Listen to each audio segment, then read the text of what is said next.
बोल श्री पुरुषोत्तम नारायण देव की जय। वसुदेव सुतं देवं कंस चाणूरमर्दनं देवकी परमानन्दं कृष्णं वन्दे जगद्गुरुं। बोल श्री कृष्ण कन्हैया लाल की जय। श्री द्वारिकाधीश की जय। श्री गोपाल लाल प्यारे की जय। श्री वल्लभाधीश की जय। श्री गिरिराज धरण की जय। श्री द्वारिकाधीश की जय। આજે પુરુષોત્તમ માસની કથામાં 4 ચકલીઓની વાર્તા છે।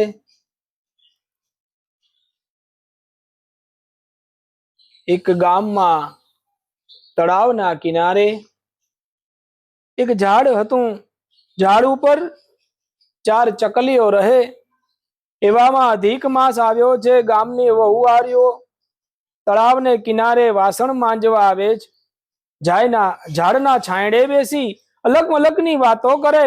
એમાં એક જણી બોલી, કાલથી પવિત્ર અધિક માસ બેસે છે, એટલે આખો અધિક માસ નદીએ નાહવાની, કાંઠા ગોરની પૂજા કરવાની અને ગીતડા ગાવાનો આનંદ આવશે। મનોરથો ભગવાન પુરુષોત્તમ રાય પૂરા કરશે। બધાયની ભેગા ગામના ગોરાણીમાં પણ હતા।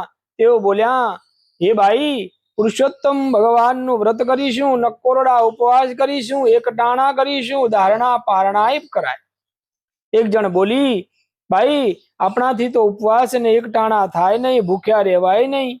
એટલે ડોશીમાં બોલ્યા, જો સાંભળ બેન, મેં સાંભળ્યું છે કે જે જમાડવામાં માને તે જગદીશ પાસે જાય, જે જમા કરવામાં માને તે જમલોકમાં જાય, અને જે જમવામાં માને તે જસલોકમાં જાય।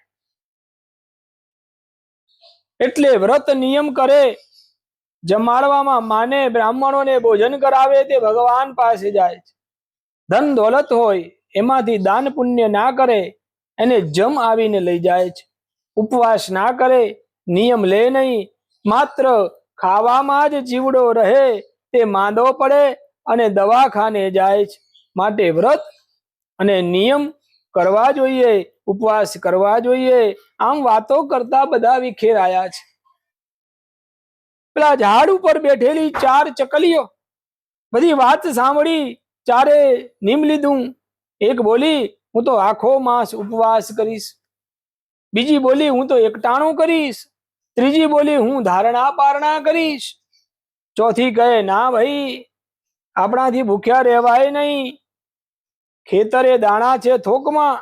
આ સાંભળી 3 ચકલી બોલી, ભોગ તારા બાઈ। પછી તો બીજા દિવસથી અધિક માસ શરૂ થયો છે।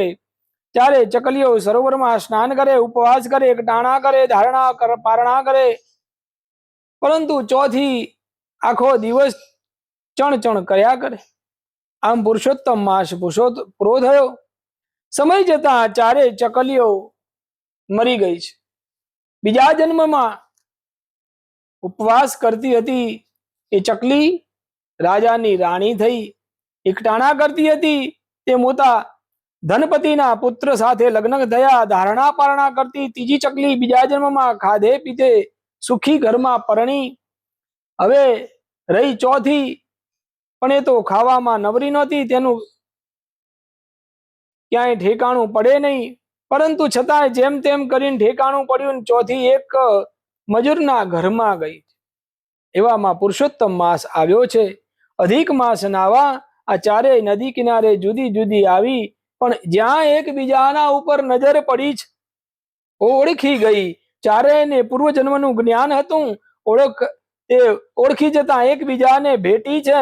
સુખ દુઃખની વાતો કરવા લાગી। પેલી મજૂરણ કહે, તમે ત્રણેય સુખમાં ને મારે તો ખાવાનું ફાંફા છે, મળે તો ખાવાનું। પોતાની ગત જન્મની બેનપણી ના દુઃખની વાત સાંભળીને એકે કહ્યું, જો બેન, તને સમજાવી હતી પરંતુ તે નાદાની કરી આખો માસ ખાધું પીધું મજા કરી તેનું ફળ તને મળ્યું છે, પરંતુ દુઃખી થઈશ નહીં. તું અધિક માસ નાવા આવી છે. આજથી આખો મહિનો ઉપવાસ કર, પુરુષોત્તમ રાય ભગવાનની ભક્તિ કર, ભગવાનમાં શ્રદ્ધા રાખી પૂર્ણ કર. ભગવાન તો કૃપાના સાગર છે, તારી સામું જોશે એની કૃપાથી સુખી થઈશ. આમ મજૂરને આખો માસ શ્રદ્ધા ને વિશ્વાસ રાખી રોજ નાવા જાય, કથા વાર્તા સાંભળે, ઉપવાસ કરે. આમ પુરુષોત્તમ માસ પૂરો થયો છે. એવામાં ગામમાં મેળો ભરાયો. મજૂરને ઉછીના પાછીના થોડા રૂપિયા ભેગા કરી માલ લઈ મેળામાં વેચ્યો છે. ભગવાનની કૃપાથી બધો માલ વેચાઈ ગયો.